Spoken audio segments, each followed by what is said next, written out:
Good morning, ladies. It is such a privilege to be here. Thank you for having me.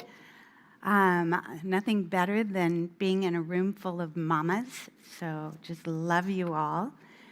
I want to share a little story with you today. And the little guy's probably about 6 years old, and his name was Asher.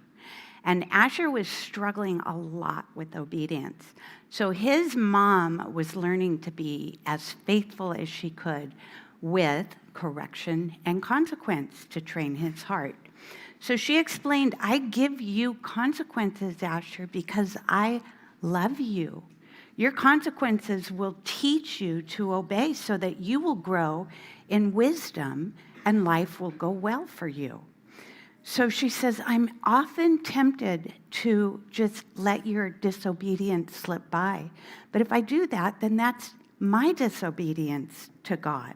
And that will keep you from being blessed in your life.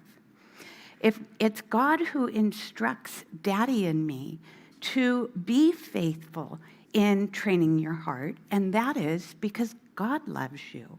He went to school the next day, and when his mom went to pick him up, the teacher told her that Asher had locked her out of the classroom and would not let her in. So mom knew Asher loved his teacher, so he had no idea why. Let me just see, there's little Asher. Mom was baffled. She had no idea why he did it. She was embarrassed. Why would this little guy do something to a teacher he loves, right? So as they were driving home, Mom said to Asher, she said, honey, I want you to sit quietly. I want you to take a time of reflection and think about what you did. And I'm going to ask you in a few minutes to explain this to me. I want to know what happened before you locked her out of the classroom. So again, Asher's behavior just absolutely mortified Mom, and even to the point of anger. She also needed a time of reflection. She knew that, and that was one of the reasons she gave Asher that time of reflection.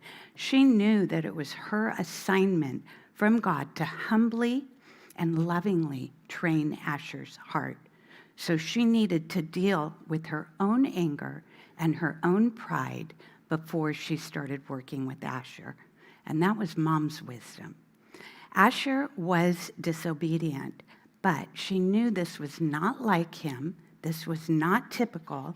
And why on earth would he lock his teacher out of the classroom and refuse to let her in when she's asking? Like us, Mom knew kids do the darndest things. But she also knew there had to be a logical reason for this. Too often, kids lack understanding. They act out, they rely on their own self-reason, their own self-will, right? It's what makes sense to them, or it's what they want to do.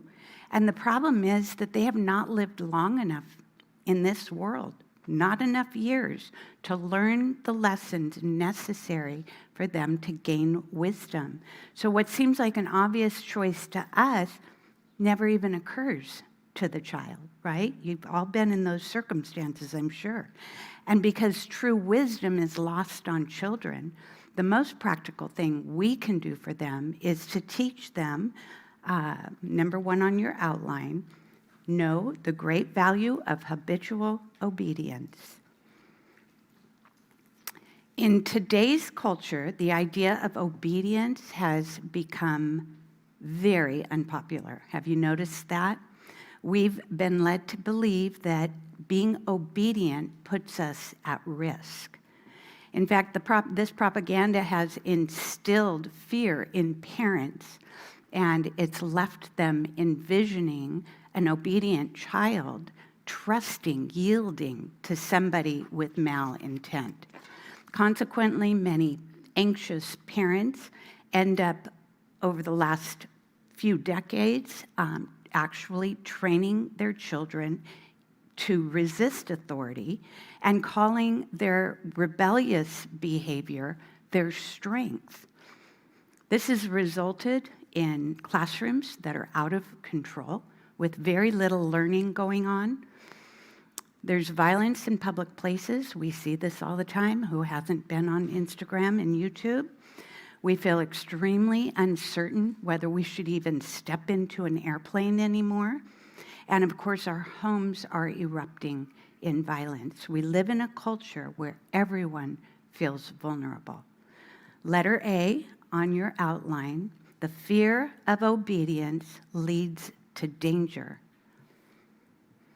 Every session of our Training Hearts class, we hear this question: what if I teach my children to be obedient and they obey someone with evil intentions, right?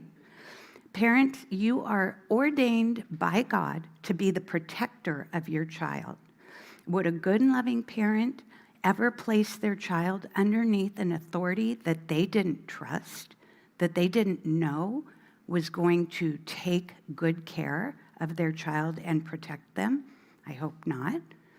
It's our responsibility as parents to be gatekeepers for our children's safety.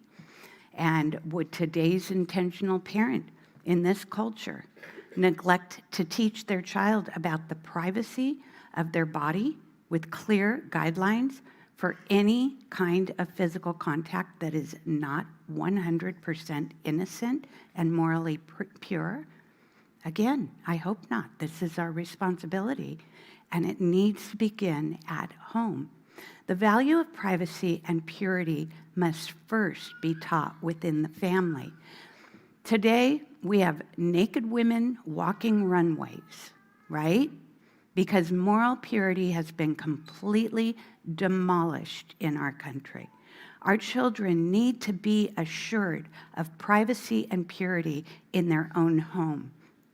And they will then grow, if that's what we are practicing, they will grow in their awareness, and they will become their own protectors of privacy and purity when they leave your home. They need to value it. Biblical parenting is a commitment, and we are absolutely obligated to God, especially if we're Christians, to practice obedience.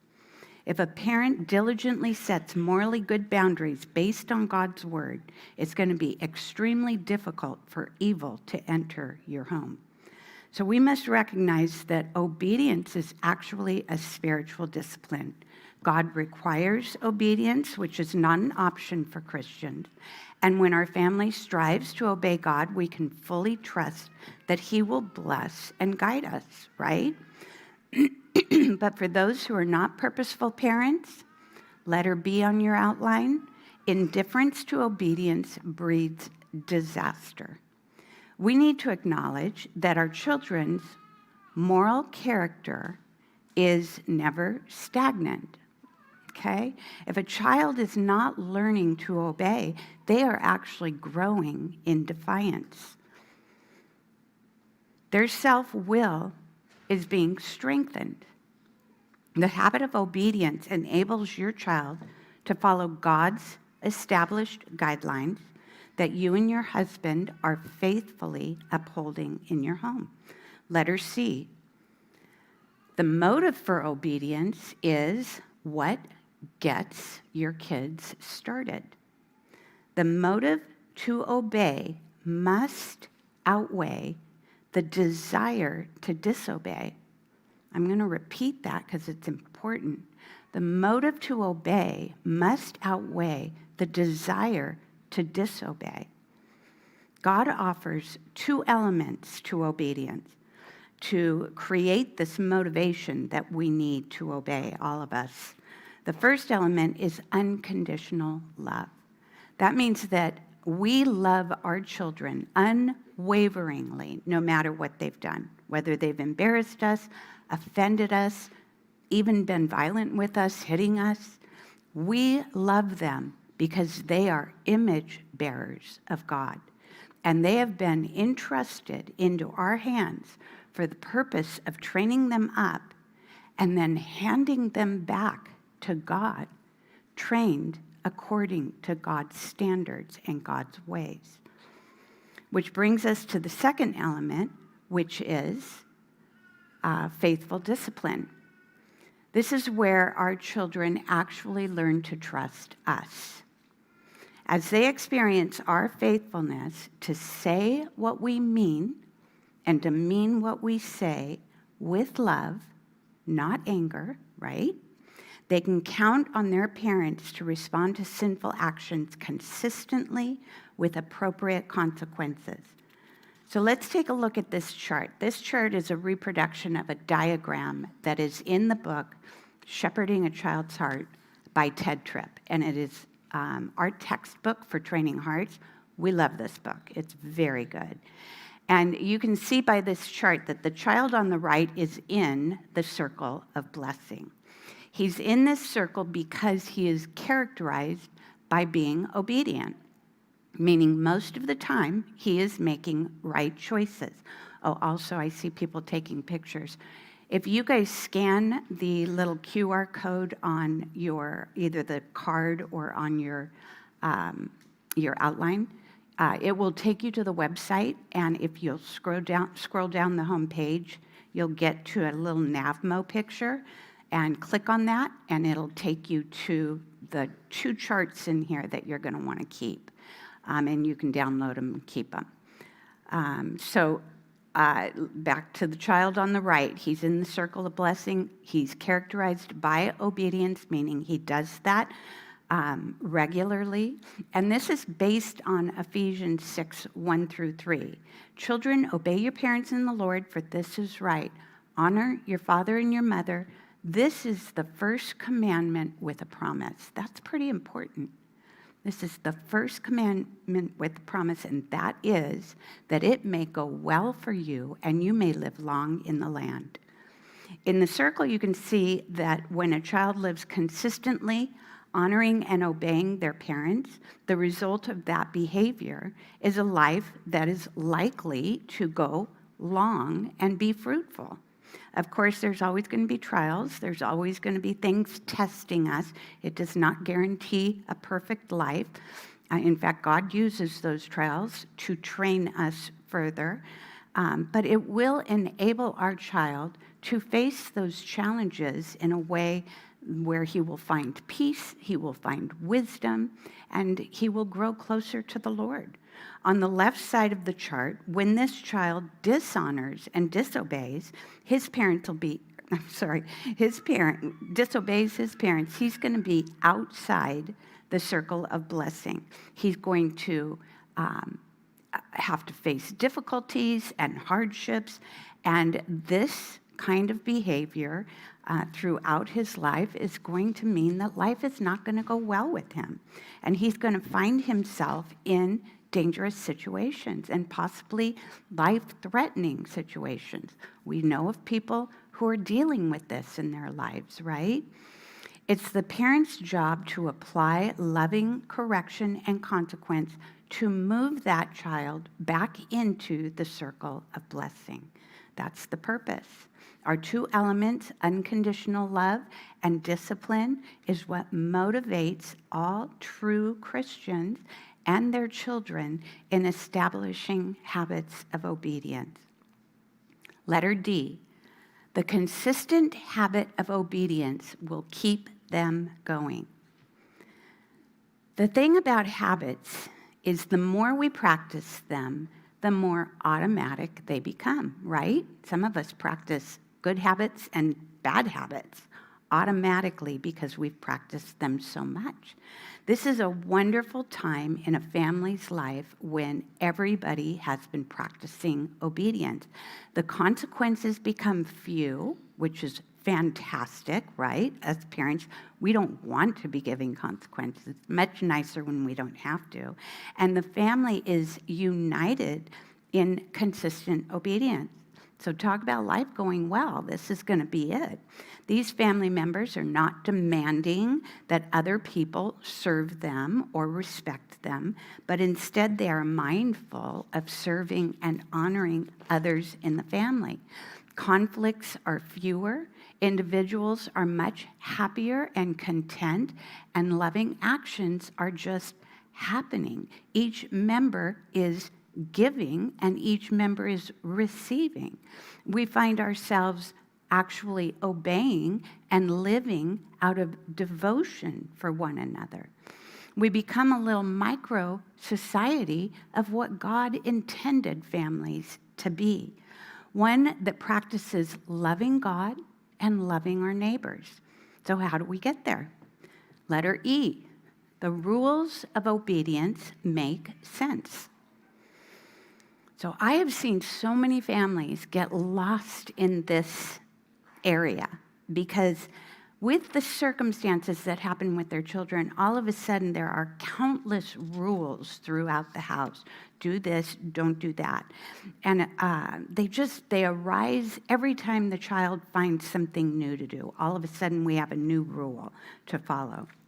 And the problem is there are no end to the circumstances that your children can get into, right? We all know that. It's an unending line of events. And so therefore, with God, he is all-knowing.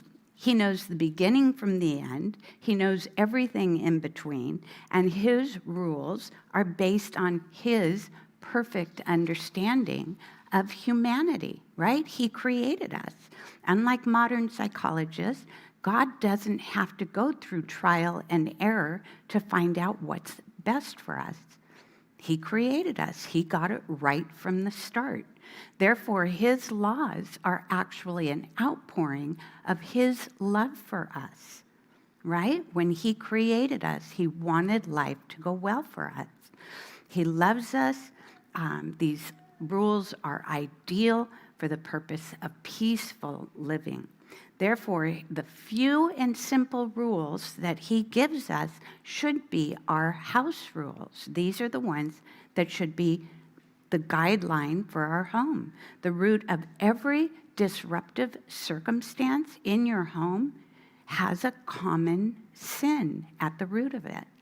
What are those sins? Let's take a look at this chart. This is the other chart that you'll find on the website. This is the 10 Commandments.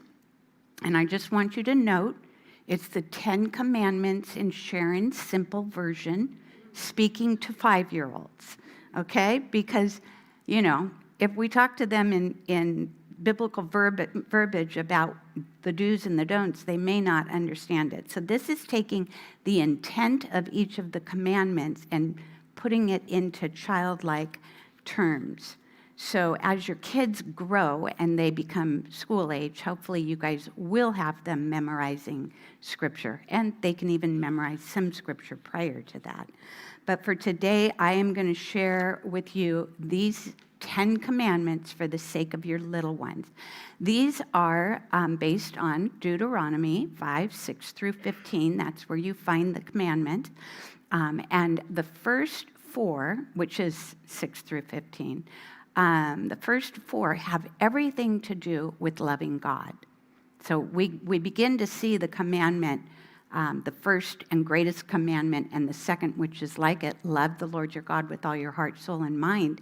Now that is overarching the first 4 commandments of the 10 commandments, and then love your neighbor as yourself is the umbrella over the last 6. So that's the goal.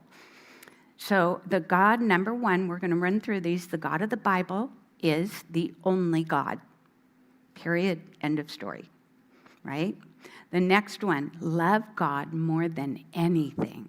That includes iPads, stuffed animals, your brother's toy, everything. Number 3, speak God's name so carefully. So carefully. Right? Because when we speak God's name in vain, what is that? That's emptiness. It's foolishness. So we're going to speak it carefully. Number 4, keep God's day separate from all the others. And that's up to mom and dad to make sure that that's something that's happening in your home. Now we move into the commandments that fall underneath love your neighbors. So this is Deuteronomy 5:16-21. The first one, love your father and mother. Right? And that's the one that is the commandment with the promise where it says, honor your father and your mother. And that's so that it will go well for you, right? And then number 6, do no violent act or speak no violent word. So that commandment is do not kill, do not murder, right? Well, we're dealing with 5-year-olds. Chances are they don't need that right now. What they need to know is that when they look at mama and they say, I hate you because they're mad at you, that they are speaking words of violence because hate is at the foundation of murder. And so we need to help them become aware that we don't act out in violence in any way, whether it's our words or whether it's our actions. Number 7, do not act unfaithfully. Well, this is do not commit adultery. We don't need to talk to a 5-year-old about that, right? But what is at the core of adultery is unfaithfulness.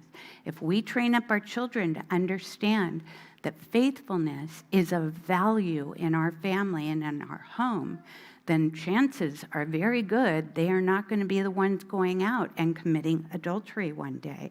So we're going to take every opportunity we can in their little lives to teach them how to be faithful. Next one, simple, straight up, do not steal. The next one, do not lie, also straight up. Although there are all kinds of ways of stealing and there's all kinds of ways of lying, so make sure you're bringing it back to those commandments. And then the last one, do not long for what you do not have. Now, when I hear this last one, and I'm thinking about a 5-year-old, I'm picturing my little ones that would stand in the kitchen when I'm trying to get dinner on. Mommy, would you please read me a book? Mommy, can I have a snack? That's coveting. They are longing for something they can't have, that they don't own, that they can't go pick up, right? And so, my brother's got a toy and he won't give it to me. All the whining. If you hear whining, there's probably some covetousness going on in the foundation of that. So just cue into that and know that that is a wrong response to what they're doing. We need to train them to be patient, be loving, and not be kind of hammering after what you don't have. So let's use the 4th commandment as an example from this point on, since that's the main commandment that we are dealing with today, and it is about obedience, so it's the perfect one. So honor or love your father and mother. So to give you a clear picture, I'm going to use a little story that we use in Training Hearts, and it's a day in the life of Jeffrey. 4-year-old Jeffrey was climbing a tree that his dad had recently planted. Dad took the time to kneel down with Jeffrey, explaining that the tree was not strong enough to climb and could be damaged. Jeffrey clearly understood he was not to climb the tree. A few days later, Mom saw Jeffrey hanging from his knees on a branch that was bending underneath his weight. So Jeffrey was immediately called into the house, and Mom gave Jeffrey a consequence for climbing the tree. Does that sound reasonable? I think it does. Later that day, Jeffrey charged into the house to have lunch and chose not to remove his shoes, which was a family practice. He had obeyed this many times, but this time he let his tummy take priority over the clean carpet. Mom proceeded to give Jeffrey another consequence for walking on the carpet with his dirty shoes.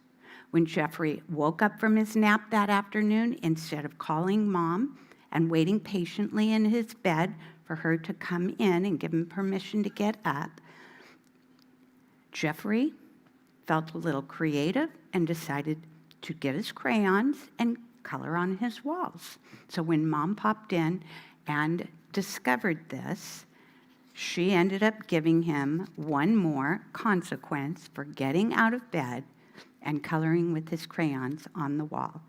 By the time Dad got home, Mom was exhausted and overwhelmed. And Jeffrey felt like there was nothing he could do that was going to be right. And he's just a bad kid. Right? Mom's at her wit's end, Jeffrey's just done in, and Dad sat with Mom. He looked at everything, he considered everything she was saying, and he said, honey, he said, you are right to give biblical consequence for these issues, but what common denominator was at the foundation of each of these behaviors? What sin was Jeffrey committing? What was stumbling Jeffrey?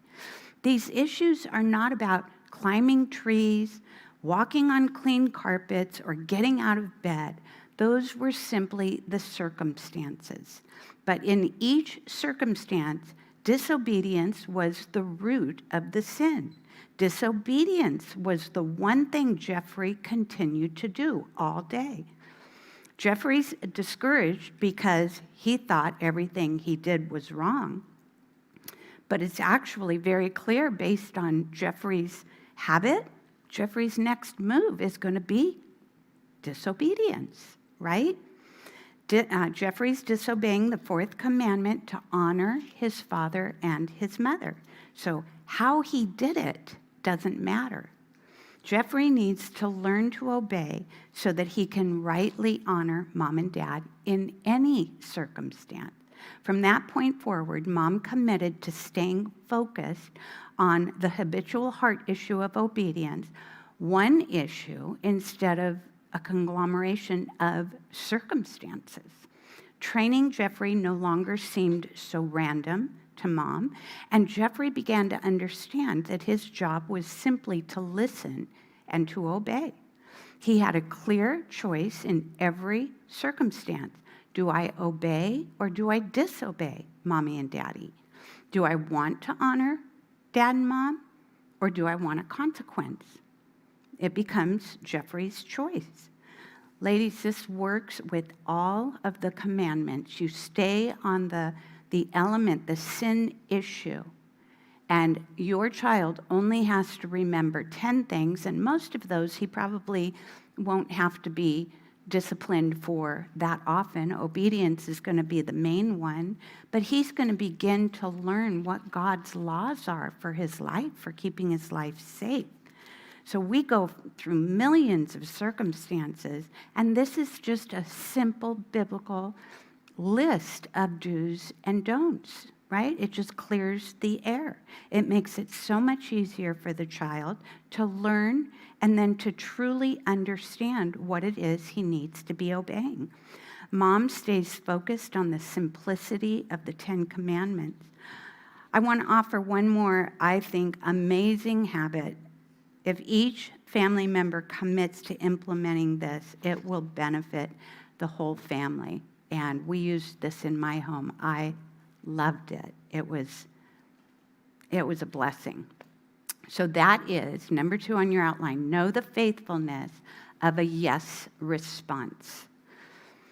In James 5:12, it says, but let your yes be your yes and your no be your no. Did you know that your answer, yes or no, is actually an oath? It's a promise. That's how God views it. We are either vowing to do something or we're vowing not to do it. The Bible teaches us that when we fail to keep a vow, now the sin is on us. We're the ones sinning. When considering this in light of our parenting and giving instructions, and your child fails to respond, if you don't faithfully consider that your requirement is to apply a consequence for their disobedience, then you are not committing to your yes being your yes or your no being your no. Our children come to depend on what we say. So based on typical parenting patterns where parents are not necessarily understanding that their yes and their no is a vow and to keep it faithfully, the kids begin to intuitively know that they may get a consequence or they may not, probably not, and they begin to gamble on our words, right?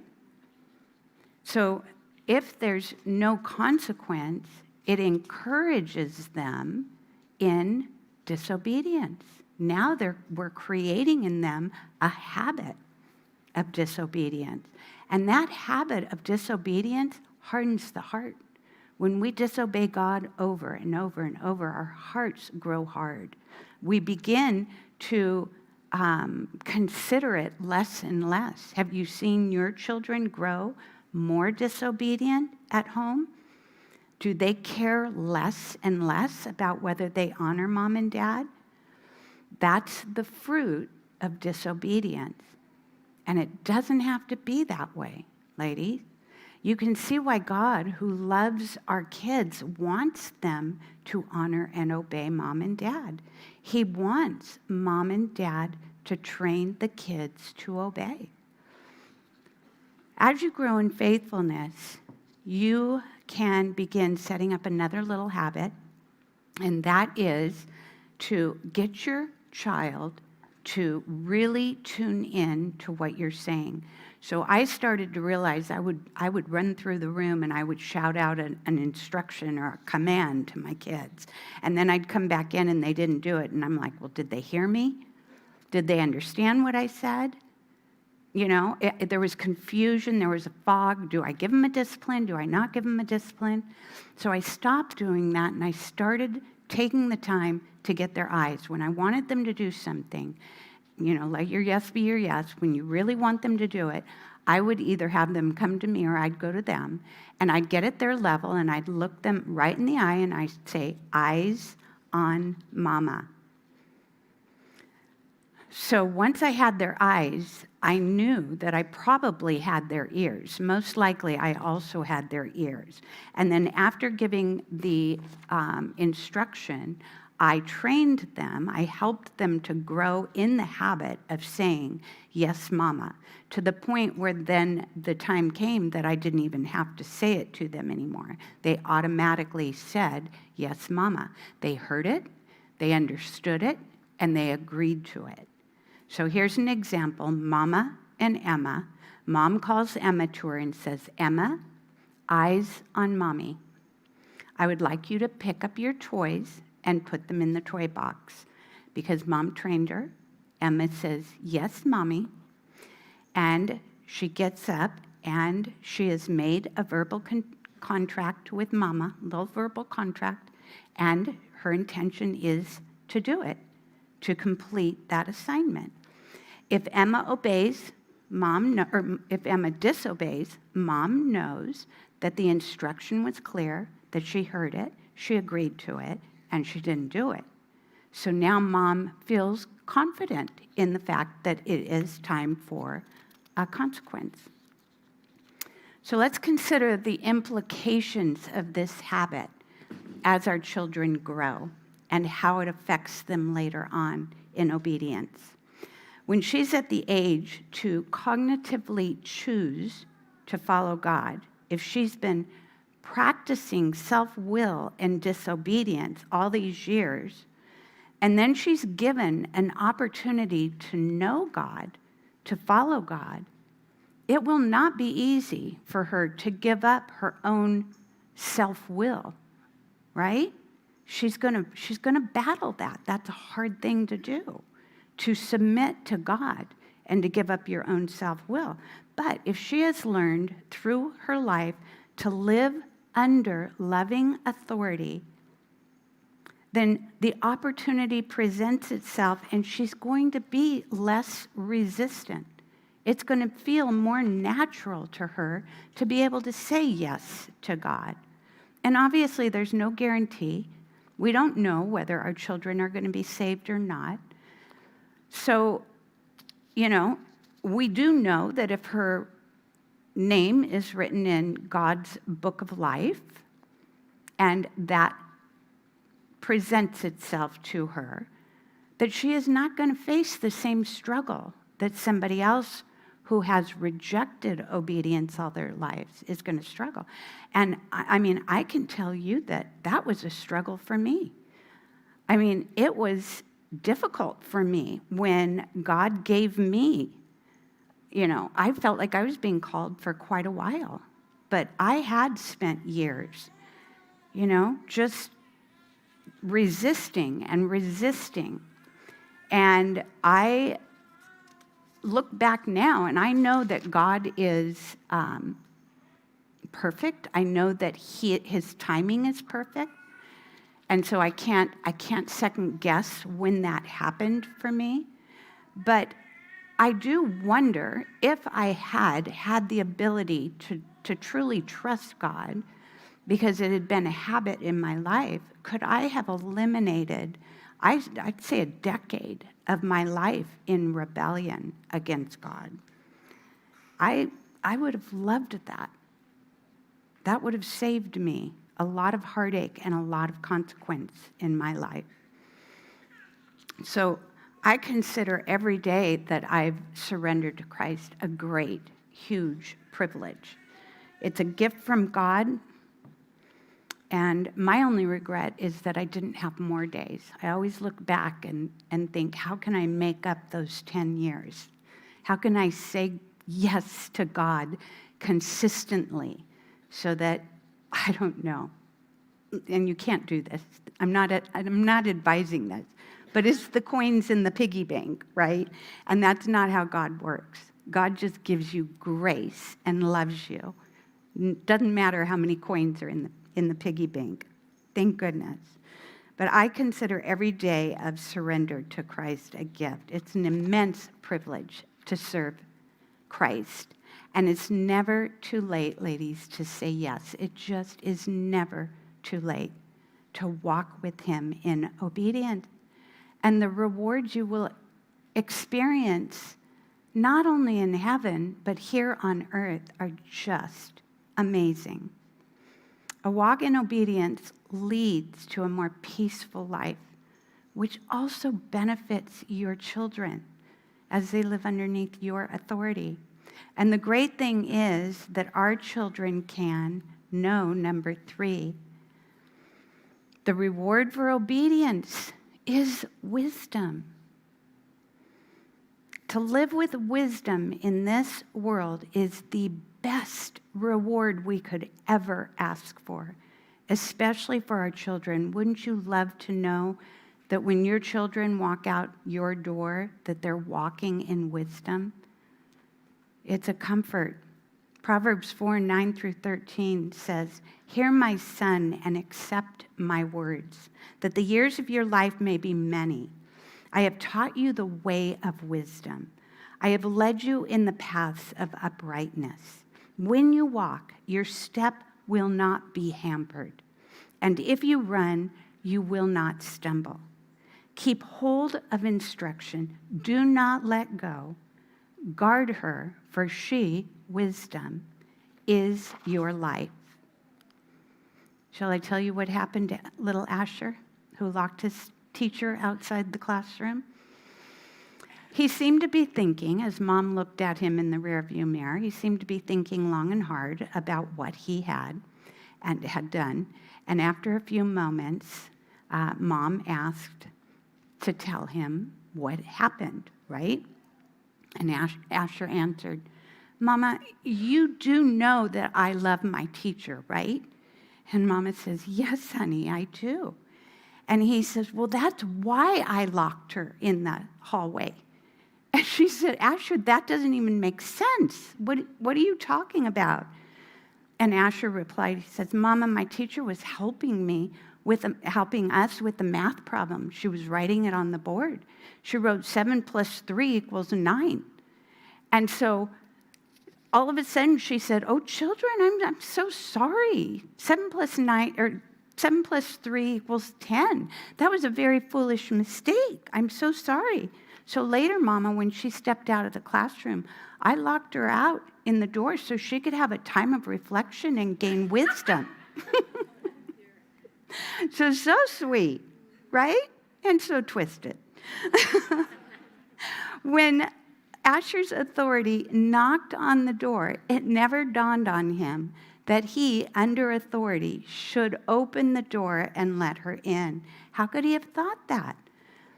How could he think that he was wise enough to apply a consequence to an adult, to his teacher? rather than honoring, putting that above, honoring his authority and opening that door. Asher lacked the wisdom that the child under authority of mom and dad and his teacher. He lacked the understanding. Mom knew there was one more lesson she needed to teach him. Not really one more, but that day, one more lesson she needed to teach him. She knew he needed to grow in his understanding that when God wants children to obey their parents, he also wants them to obey his authorities. This includes any authorities his parents have placed him under, right? If the parents place you under an authority, you can trust them and you need to obey them. So by obeying his teacher, he would also been what? Honoring mommy and daddy. The moral of the story is even when you think your kids are getting it, we need to be very careful. Wisdom and obedience come through years of faithful and patient love, correction, and consequences. So ladies, keep your expectations reasonable. Don't give up, push on. One day your children are going to understand that habitual obedience is always good for the wise. Thank you very much. Have a good time in discussion.